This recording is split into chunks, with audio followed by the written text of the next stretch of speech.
It's my health, Mark. It's more important than this podcast.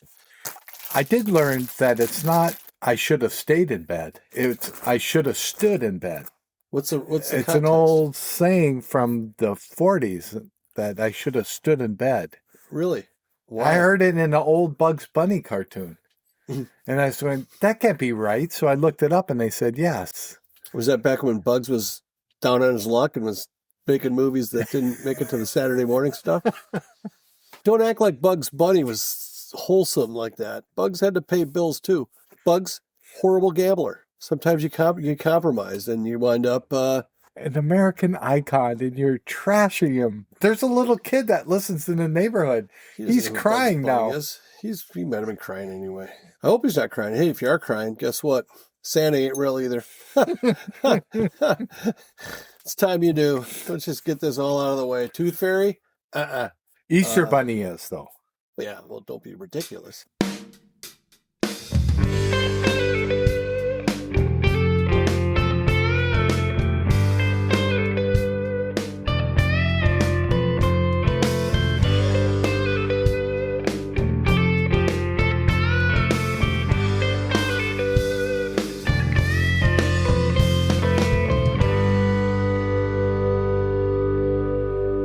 Hi, we're the Ascertainers.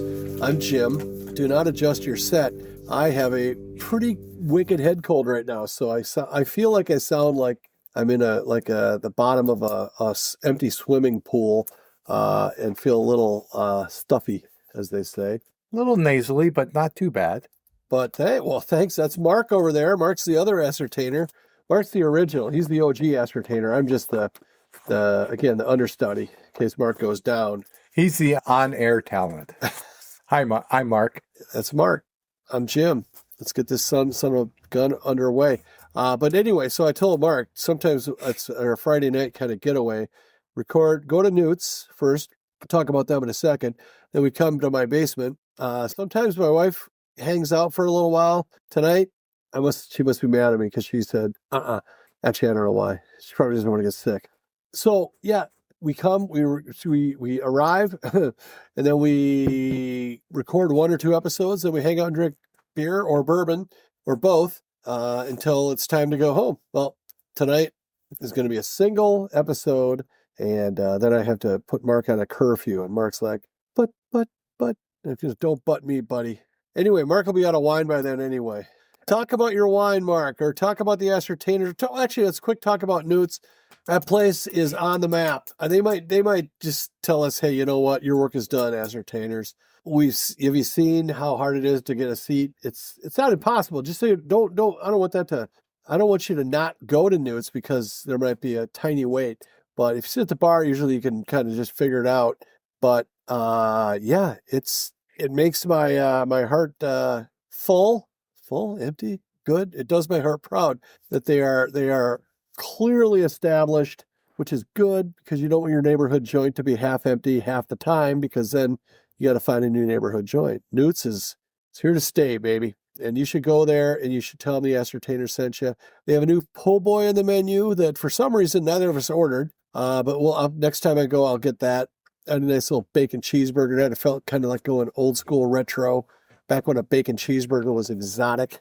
But they got about 20? No, I bet they got a dozen burger choices, probably more. Got some chicken sandwiches. The nachos they made a comeback nacho of the year, Newt's Nachos. Mark had the chicken sandwich. How's that meat eating working out for you? You're no longer a pescatarian. I am not. What do you call yourself now, though? You don't eat red meat. Is there a name for that? That's a good question. I have an idea. What's that? Chick? A chick, a dame, a skirt. This is just like at Newt's, we met some new people, and Jim introduced me, and the person had a similar name that I did, but he just said, it's just Mark, straight Mark. Is it because I used finger quotes when I said straight? They laughed at me. With you. I wasn't laughing. I was. So was with you. Mark, are you concerned about your sexuality? Maybe we got new listeners. I didn't tell them about the podcast. I thought that would be a little heavy. Thank goodness. Yeah, well, they probably already know because they go to Newt's. That's probably why they're at Newt's. They're like, wow, In fact, the one guy whispered, he goes, "Hey, man, I hear there's some famous people here that come here on Friday nights. Have you seen them? They're called the TheAscertainers." But anyway, I'm going to blame my head cold. I was going somewhere with that, and it just went away. But it's always good to see new faces, and these guys are having a great time, and hope to see them again. But yeah, it was Marcus. I go, "That's Mark." Just straight Mark. I had a chance to not make you feel bad, but I just did. And you know what? That is classic Jim. I know you can handle it.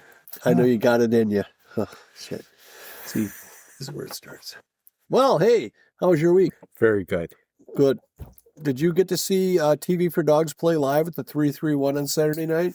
I did not, but I did get photos from someone. Oh, that's right. That was me. Yes. I made the pilgrimage to the 331 in, I think it's probably considered Northeast Minneapolis, to see the creator of the Ascertainers theme song play with his kind of his current main band. And tell you what, I like it. I think they're going to release some new music soon too. But Nice. It's kind of good old rock and roll. Yeah, I liked it. I mean, if you've heard Rister or the previous projects, you'll go like, oh yeah, well, yes, it's rock and roll, but it's got a distinct sound. And but they had fun, and the crowd went nutty.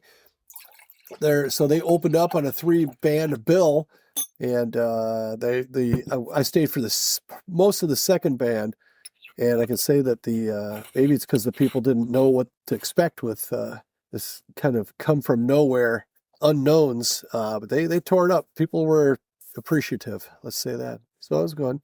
I would ask you to go, but you're kind of. It was a school night Saturday.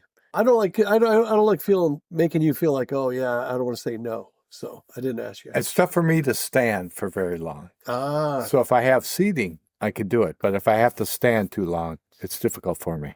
Well, that's good information for me to know. Well, I sat and. Did you really? Well, I got to see at the bar. It took up the whole bar. I laid at the bar. Yeah. Started on the bar. I was doing some of the Irish stuff I've been working on. Boy, it's hard. So hard with pants on. You can't practice without pants and then put on pants and heavy shoes. And I just picture the bartender sliding you down, hitting all the bottles and glasses. So awesome. And I'd be like, I would go bottom lip. I would go moray eel on the bit. No. What kind of fish does the big bottom lip? I'd be like, the guy with the fish with the thing, the little light, the dangler. Yeah. Those really deep sea shit. Exactly. I think those things that clean up in a TV for Dogs show. Anyway, I feel like we're wasting time. I feel like there's important stuff we should talk about. Mark's drinking wine tonight. Let's start with that. Yes, I'm drinking Love Block white wine. Is that like a guy's name, or is it Love Block? It's a name. It's just the brewer or the vineyard's name. It just sounds like something the opposite of the reason you would drink wine. Love Block, family owned. New Zealand. Oh, okay. Well, I don't know what those kind of people are into, but I had a neighborhood function. 2 other couples invited my wife and I over for fondue. So I looked up what's the best wine to go with fondue. It came up with Love Block 2023. Vintage. Are you shitting me? That specific? Huh. AI is difficult is great. To find? Well, I had to go down to not my usual liquor store, still in Apple Valley, so not too difficult. There's only one liquor store. It's all the Muni, but you just had to go to a different Muni? Yes. Different location? Okay. Down by 143rd or... I'm sorry. Oh, that little on Pilot Knob north of the other one? Yes. They have better wines. It seems like the most... Well, they had that one. That was the only place in Apple Valley that had it. So did you enjoy that wine that night at the fondue party, Mark? So I went to the party, and I always was told or was brought up that if someone asks you to dinner, you bring a wine. Is that socially acceptable? I think it's appropriate to bring a token to the host. I picked a wine, and I don't know the other 2 couples that well. I know in passing, I know them saying hi and talking to them on the street. It was not an alcohol environment, so I felt bad. You just left, right? You still had the bottle of wine. How many bottles of wine did you bring? That's the rub right there. At the end, the wine sat there on the counter and nobody touched it. Because I wasn't going to drink. So you didn't drink? What did you do? Drink water and just I just shake? drank water. Were you like kind of like rocking, like back and forth, and your knees clutched to your chest, sweating? So as we're walking out, I asked my wife, should I take Diane went? She did. Holy shit. Oh, that's fantastic. I bet she loved watching you figure out how to act. Were they? I would have drank it, Mark. I would have said, you guys are way more in control than me. I would have drank it out of the bottle straight and looked at him in the eye as I did it. Well, I kept it in the paper bag. Smart. On our way out, I asked my wife, should I take the bottle? Should I leave it? I didn't know what to do. Of course, I grabbed it because I'm drinking it tonight.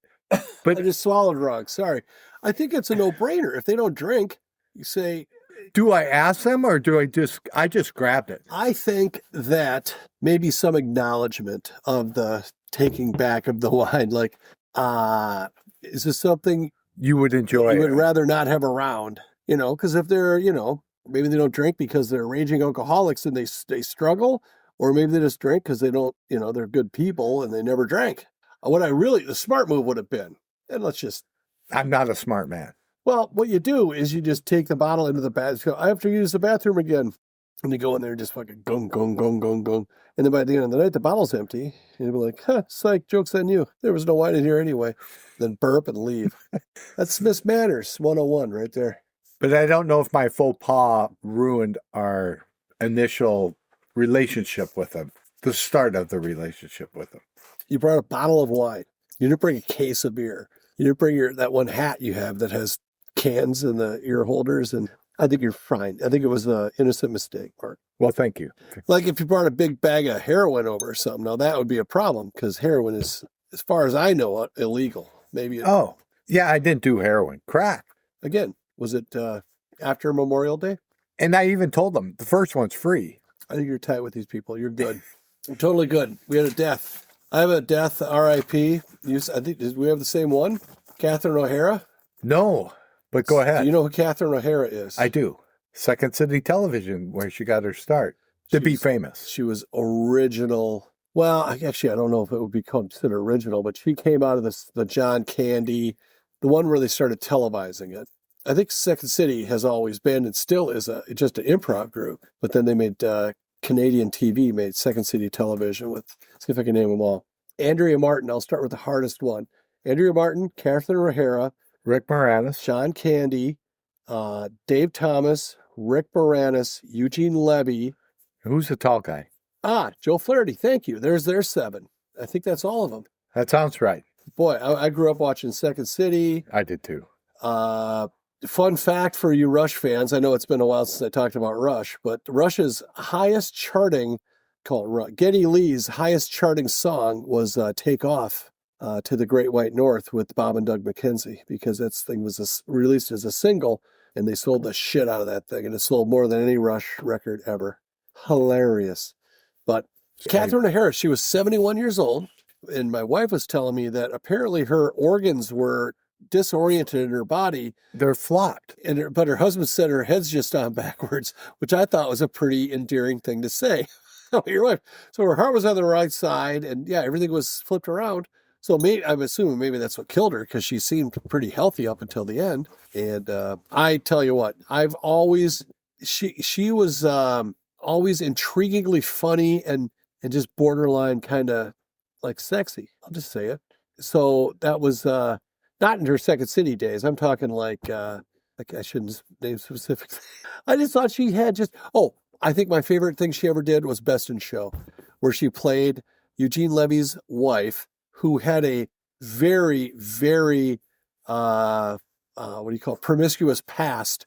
So a few times during the movie, a guy would walk up. Oh, the CDC. Hey, you know what? Call from CDC. Hello. My name is Maria and I'm calling on behalf of the Centers for Disease Control and Prevention. We're conducting a nationwide survey about vaccinations for respiratory diseases that affect adults, teens, and children. This call will be recorded or monitored. Since I'm calling your cell phone, I need to ask, are you currently doing anything that would make it unsafe for you to talk to just driving? I'm not driving. Okay. Am I speaking to someone who is 18 years old or older? Yes. How many children between the ages of 12 months and 4 years old are living or staying in your household? None. How many people less than 18 years old live in this household? None. There are no teens, no dollars, no little siblings that you might be having around the house, correct? I mean, I can look around, but no, I think it's none. All right. We're just only living in your attic. Thank you for your responses, and I have a few additional questions for you about vaccines to prevent respiratory diseases. I would like to continue now, unless you have any questions. I'm just going to check my attic super quick. No, you go ahead. All right, good to know there's nobody there. In the past 2 years, have you received any type of vaccine? The last 2 years? Yes. Yeah. Okay. And since July 1, 2025, have you received a flu vaccination? Yes. Was this a shot or for spraying the nose? That was a shot. What kind of place did you get your most recent flu vaccination? The arm. No, like place as in like a doctor's office. Oh, yeah. hospital. In a doctor's office. Has a doctor, nurse, or other health professional recommend that you get a flu vaccine since July 1, 2025? I just did it on my own. Have you received at least one dose of a COVID vaccine? Yes. What is your current age? Old enough to party. All right. But what is your sex? What is my sex? Yeah. I am male. Small m. What best describes your sexual orientation as a heterosexual, straight, lesbian, gay, bisexual, or something else? Willing to try? No, I'm straight. Okay. Do you currently live in a nursing home? No. Come on, man. Okay, those are the questions I had. Thank you. Can I ask you a quick question? Yeah. Was this your funnest one of the night or no? Kinda, yeah. I've had a lot of grouchy other ones, but so far, I meet some people who kind of do have a little bit of fun with the survey, so you kind of did make my day. All right. Well, that's all I'm after. And keep doing what you're doing. Don't let them get you down. And I hope they're paying you well. Good. I'm gonna you check that attic, because I've heard some stories of people that actually do live in people's attics. I'm like, damn. Well, now I'm not going to sleep well. But anyway, you have a great night. No, I'm kidding. I'm kidding. Have a great rest of your day. Thank you. All right, bye. Yeah, Catherine O'Hara. She was a great foil. She was kind of a, I guess maybe like in Second City, she could be extremely silly and physical comedy and that kind of stuff. But in Home Alone, she wasn't really funny. But she played a good dramatic role. She really was quite talented, and she opened herself up to the younger generation at Schitt's Creek. Which, what's so weird? That's just a show. There's certain sitcoms that I tried and it didn't fit. Like Modern Family, however, I tried it, didn't like it, and then I went back to it and I love it. So I got to give Schitt's Creek a chance. And I love Schitt's Creek. Why wouldn't I but I watched the first 3 and it was like, that was funny to me. So hard. That one Levy kid is so bitchy. It was just maybe distracted me a little bit. But is Eugene Levy the dad? Mm-hmm. Yeah. So come on. It's kind of comedy royalty. But anyway, your thoughts on Catherine O'Hara? Did it shake you up? You don't care? You're not a student of comedy or anything like that. I am not. I'm surprised you even know who she is, but she did have some dramatic roles. Well, I just mentioned Schitt's Creek. I watched the whole series. But you saw you viewed it as a documentary. And I told you about that I was introduced to her on Second City Television growing up. I don't feel so good. I think I'm having a reaction from my CDC survey. The CDC, the Centers for Disease Control, have been calling me multiple times a day for me to take a survey. And so I decided, well, maybe there could be some comedy in this. And there was one kind of funny part. So another person passed away this week. Yes. Who would that be? Chuck Negron from 3 Dog Night. Yes. I heard a story about this scoundrel. Have you heard? Do you know anything about Mr. Chuck Negron? I think that's how you pronounce it. Negron. Do you know anything about any of his what's the word? What makes him kind of notorious? Not notorious. Something like maybe you wouldn't expect to hear from a guy from 3 Dog Night. So not infamous. Infamous. That's it. Thank you. I have not. I actually thought 3 Dog Night, the name was about the 3 lead singers, but it's not. Oh, I'm curious what their origin is. Also, I don't know how many people are in 3 Dog Night, but I thought there was a bunch of them, but I think they're known as a 3-piece band.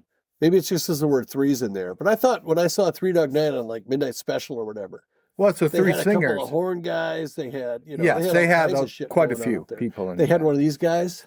Oh, the shaker. I hate the shaker guy. Good God. There's no way that guy gets paid. I thought you bought one of those. I bought a thing of cumin, okay? And it's going to make the same amount of noise as this. Ooh, this is from Italy. What is it, basil? So I'm doing the thing. If you could see me right now, this is where we individual. The podcast, I'm getting a little winded. Oh my God, my arm hurts. But Three Dog Night comes from Australia, from the Aborigines. If it was cold, you slept with one dingo. If it's Oh, come on, really? cold, you slept with two. If it's terribly cold, It was it's a a three-dog night. I did not know that. I thought they were from Chicago and the same thing except with hot dogs. Oh, those would have to be huge hot dogs. I don't think I had to sleep with the hot dogs. Also, there's a whole other conversation. I heard that the guy that died was rather promiscuous and that there was one occasion where he was in a certain tryst and he broke his thing. I'm just going to cut right to the chase. And the doctor said, you have to stop until it heals. And he said, appreciate the tip, doc. No pun intended. And then, he had like some wiener issues or something after that. But apparently it was a Miss America, either contestant or finalist or something. I don't think it was a Miss America, but apparently he was pretty okay with that outcome. You make a deal with the devil. Sometimes you're going to break your wiener. Let that be a lesson to all you young people out there. And please, if you're the neighbor living down the street, erase this and hit your head against a wall so you don't listen to this doesn't lock into your memory bank. It's a good segue into my favorite Three Dog Night song, Mama Told Me Not to Come. Oh my, holy shit. I got to re-listen to that song now. Maybe his doctor was his mama. Well, it was written by Randy Newman. Come on, Mark. This is a real music podcast. Let's go. For Boy, Eric. you look good with that white wine, by the way. I got to take your picture. That is really something. And your scarf totally goes with your nails. But anyway. For Eric Burden. And Mama told me not to come. It had to do with he shouldn't have gone to some party or something or some event. Whatever Randy Newman was doing at the time. Because he only writes about what he sees. It must have been a great party. And then doesn't want a fucking pound of cocaine so he can't breathe out of his nose anymore and sings for movie soundtracks. Yes? But I did see a great Tom Jones and the Stereophonics remake. Tom Jones is just so cool. Tom Jones is Bruno Mars before Bruno Mars was Bruno Mars. Think about it. Boy, was he sexy. I bet that Welshman got his share of the ladies. By the way, he's the Welshman, right? He is. I just saw a thing while I was working my ass off that talked about the United Kingdom and Great Britain and Ireland. And I didn't know that Scotland was basically North England. I didn't know it was connected. Well, it's not North England. Wales is right there, too. Don't ever say that to a Scot. Well, fuck. Well, what I'm saying is that it's like it's on the same hunk of property. And then you got Ireland, the Northern Ireland and the People's Republic of Ireland. Why can't they just get along? We got 50 states. It makes sense we wouldn't get along. Can't you idiots get along? You only speak about 9 languages. Three Dog Night. Actually, they speak the same language, but you can't understand any of them. Crikey. I don't understand any of those. I know you need closed captioning. And you know what you really need is one of those ASL people. Did you know that are you familiar with a TV show called The Pit? I have not watched. It's like a modern ER. That was a show that was a very big hit show with Mr. George Clooney and others. And the actor that's in The Pit. Anthony Edwards, is that his name? No. Anthony Edwards is from the Revenge of the Nerds. Yes. I thought it was the same guy. No. Well, I thought it didn't look like him, but I thought thank you. Wow, that guy aged. He got way better looking. Anyhow, so what is it? I'll look it up. It'll be in the show notes. Anyway. Where were we going? We were going to, I interrupted you specifically to talk about this show, The Pit. This is sad, Mark. This is bad. It is sad. I'll blame it on the head cold. I'm not going to comment. That's what I call it. Three Dog Night had 21 top 40 hits in a 6-year span. Three Dog Night was a shit. Have you ever heard a bad Three Dog Night song? The worst song is Jeremiah Was a Bull for Joy to the World. Joy to the It's World. a crappy song. It's a hymn. But it was very It's not a rock fitting song. for What was that? For the time, was that post-Vietnam or, What was the movie? The guys, it was all these Was it people Hair? getting back together after a death of their friend from college. 4 Weddings and a Funeral? It was called 4 Friends Getting Back Together After a Death of a Friend in College. Was that it? Close. The movie? It was a very popular movie at the time, and they open up with that song, and it's very fitting. Dude, should I look it up? I feel this is important. It's not important. Nothing we say is Who very important. was in it? It feels like William Hurt is in this movie. He is. The Big Chill? Big Chill, thank you. That was a TV show. Or was No, that a movie? It's a movie. Oh, how'd I know though? It just sounded so like Joy of the World. I'm not a big Bill Hurt guy myself, but I bet he'd be cool to hang out with. But Well, he's dead, so he seems no. like, what he seems like? He seems like cool Richard Dreyfuss. Slightly cooler Richard Dreyfuss, who I also wouldn't want to hang out with. Is he dead? Who's the tall guy? Jeff Goldblum? Jeff Goldblum, I would He's love to in hang it. out with. Yeah, it doesn't mean he's just because fucking 3 Dog Night singing the theme song of that movie doesn't mean they're not going to like Jeff Goldblum. He was the Fly, for Christ's sake. And he was tall, so you gotta love him. I like height privilege. Thank you. That's a thing I have. Do you want to do Song of the Week before we go on? I do. Or do you have more things to I got a slam me couple about? things. The Olympics are starting, and I hear that the ski jumpers are injecting things into their penises to make them go further, I guess. I don't know what that would be, but all I can tell you is I wish that pole vaulter from France would ski jump or curl. Think if that guy curled, it would be a total advantage. You know what I'm talking about? I do not. There was a pole vaulter in the Summer Games last time. It's been 2 years ago, I guess, because they alternate now. Every other year, every 2 years. They do. There's a I'm Olympic. shaking my head as I'm looking at it. Nodding your head. I'm just shaking it uncontrollably. You shake your head in disagreement. You nod your head in approval. And that's just this week's Jim's grammar moment. Get it right. There are a myriad ways to get that right, Mark. A myriad. So anyway, there was a guy, I think he was from France. He was pole vaulting, and he cleared the height. And then, and this could have been AI. I'm pretty sure it was real, though. He knocked the bar off with his cack. His wiener knocked him. He was wearing like the compression shorts that they wear. And still, I guess, suppose he's kind of zero gravity up there, right? Because of the whole G-force and everything.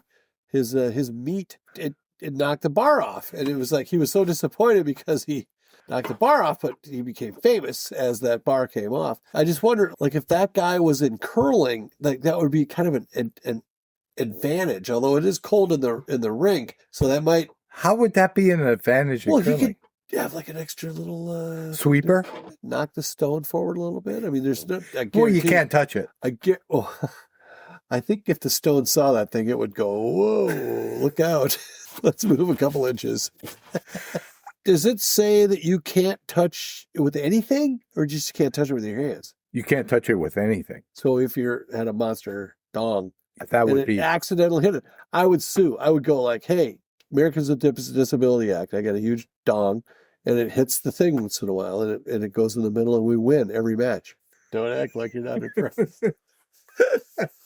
So that's my take on the Olympics. I hope that there's a dong-free curling competition. The mixed doubles team is 4-0 right now. I've been watching them. Are they dominant? When you see them, what goes through your head? Give me the rundown. I think like, oh, wow. Oh, geez. Oh, are you more excited about the mixed doubles America team American team, yes. or the Super Bowl? Mixed doubles. Oh, you're not excited about the Super Bowl. I'm not. I want Sam Darnold to lose. You do? I do. Well, here's what I think's going to happen. Let's just get this on tape because I ran cross country, so obviously I know a lot about football. You are an athlete. So I think that the Seahawks are going to beat the shit out of them unless Drake May is the guy, because they got 2 weeks to do film on Drake May, and my feeling is that he won't finish the game. I mean, it'll be that devastating. But what if they figure out a way to out-scheme that far more talented, very talented Seahawks defense, and all of a sudden this guy becomes Tom Brady. I'm not putting him on the list. Tom's still on the list, but Sam Darnold made all the sense in the world to keep. And so the Vikes GM got fired, and that I think is just fine with me. I have an editable Yeah, we don't need to do that. Does that even work? No. Yeah. What's your song of the week, Mark? We do song of the week. We used to do the radio game for all those people to know, and we don't do that anymore because KQ. We drew the line like Toto, and so now we just do song of the week because we got to maintain some kind of musical roots. Although Mark's Three Dog Night stuff, that's like a whole month's worth of music talk for this shit bag of a podcast. And when I say shit bag, I like shit. I'm just going to tell you that right now. That's a good thing. We're the kind of shit bag that you take home and wash. We're like an earth-friendly shit bag. We're not like one of the plastic shit bags that you just chuck. And I guarantee when people throw that shit bag into their like dumpster or, like the thing, their trash bin, that they just put heat on that thing. They just fucking whip it in there as hard as they fucking can. Your song of the week, did we say it already? Was it Three Dog Night? We did not. No, my song of the week was Death May Be Your Santa Claus Real toe tapper. by Mott the Hoople. Tell me about Mott the Hoople. Who is it? David Bowie was a big fan of Mott the Hoople. We know Mott the Hoople. Most of us know from their very famous hit, which is a timeless classic. Whiter Shade of Pale. No, that's Procol Harum. You're thinking all the young dudes. Who was written by David Bowie. Yes. Back to that. Yes. Whiter Shade of Pale.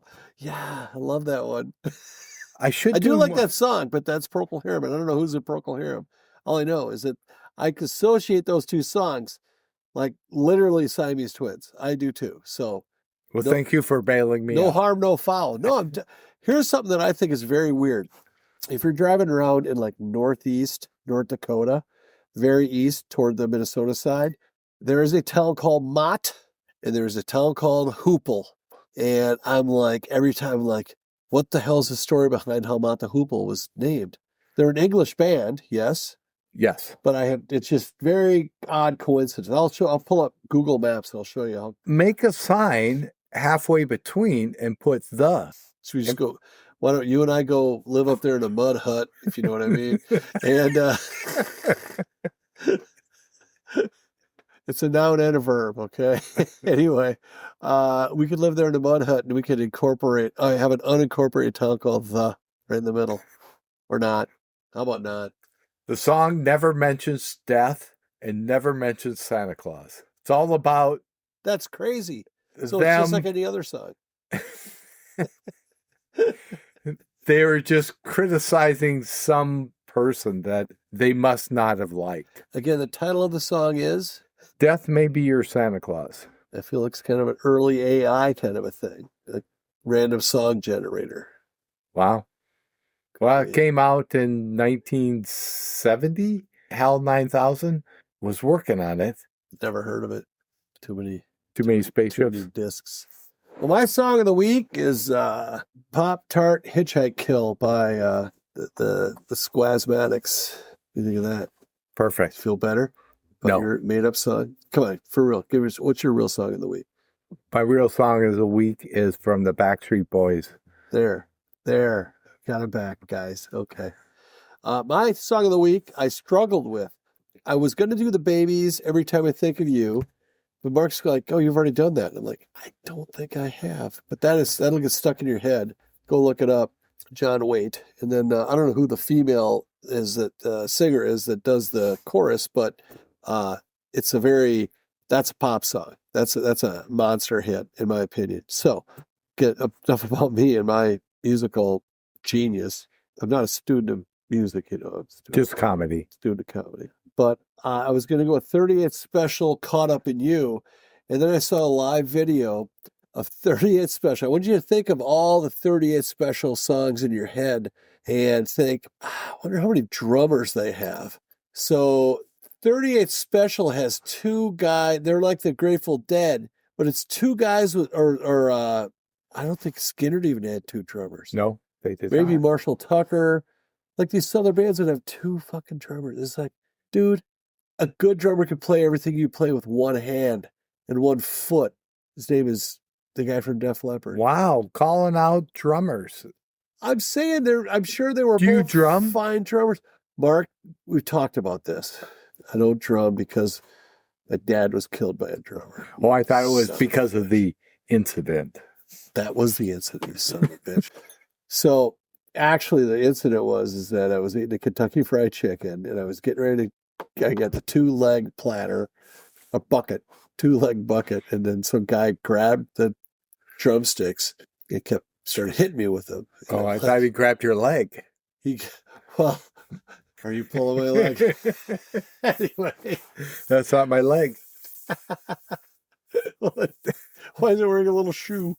So I saw that in Caught Up in You, there's a part where it kind of does a little thing and the drummer goes, tss, tss, tss, with the cymbal. But the drummer that they have the camera on isn't moving. But you still hear the cymbal, and it's like, back in the day, sometimes they would do like a lip sync video where they're not actually playing. And then the quick cut or whatever to the other drummer so it's like you have 2 guys on a full drum kit. So I eliminated that as my choice. I think I've gone on further about this than I'll go on about my actual song. 30th Special, I'm disappointed. What the hell? I like your music. Wild Eyed Southern Boys, one of the best albums in my youth. So I went with something in this similar era, but a whole different kind of ball game. I went with a very little known band called Diesel. I know they're in every gas station. Come on, these guys are everywhere. And the song is called Hot Summer Nights in Sausalito, which I believe is in the San Francisco Bay Area. It is a very catchy tune. It is very good. It's okay to have fun when you listen to music, Mark. As a Grateful Dead fan, I want you to know that is your song a fun song? I don't know if it's a fun song. The title is Death May Be Your Santa Claus. Sounds hilarious to me. What else is on my list here? I'm pretty much done, pal. Thank you for listening tonight. You can get a hold of us at TheAscertainers@gmail.com or go to our Facebook page, like us, Or follow us. and share us with a friend. Ooh. If you have friends. If you're listening to our podcast, you probably don't. Well, if you are and you don't, go to Newt's and make a friend, right? Right. That's what we did. Met on a grinder date at Newt's, okay? That's the thing. Is Grinder the one where the fellas get together? Well, hey, to each his own, and good luck to everybody out there. May you find what you seek, and phone a friend. Call somebody you haven't talked to in a while, and call them and say, hey, I was just thinking about you. What you up to? That's my new thing. That's episode, kind of in a row where I brought that up. So just do it. If you got a mom or a dad, call them. I'm sure they'd love to hear from you. I'll call my mom tomorrow. Very nice. Okay. Thank you for listening. Good night.